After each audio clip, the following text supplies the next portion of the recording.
రామాయ రామభద్రాయ రామచంద్రాయ వేధసే రఘునాథాయ నాథాయ సీతాయా పతయే నమః.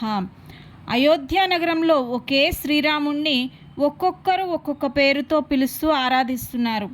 రామ అని పిలిస్తే అది తల్లిదండ్రులైన దశరథ, కౌసల్య, సుమిత్ర, కైకమ్మలే.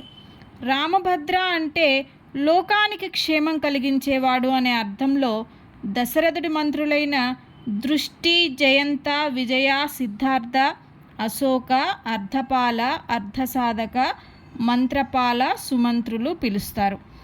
16 కళలతో వెలిగే చంద్రునిలా ఆకర్షణీయుడై 16 ఉత్తమ గుణాలతో ఉన్న రాముణ్ణి రామచంద్ర అనే అదృష్టం అయోధ్య ప్రజలది.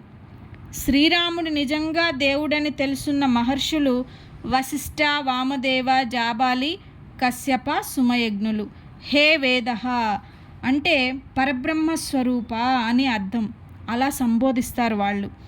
రఘువంశ ప్రతిష్ఠ ఎరుగున్న వాళ్ళు రాముడే రఘువంశాన్ని ఉద్ధరించగలడని రఘునాథ అని పిలుస్తారు. ఎందరెన్ని పేర్లతో పిలిచినా మరి ఒకే ఒక్క పేరుతో సీతమ్మవారు మాత్రమే పిలవగలిగింది నాథ అని. ఎంత గొప్పవాడైనా మామగారింటి వాళ్ళంతా పిలిచేది సీతాపతి అని.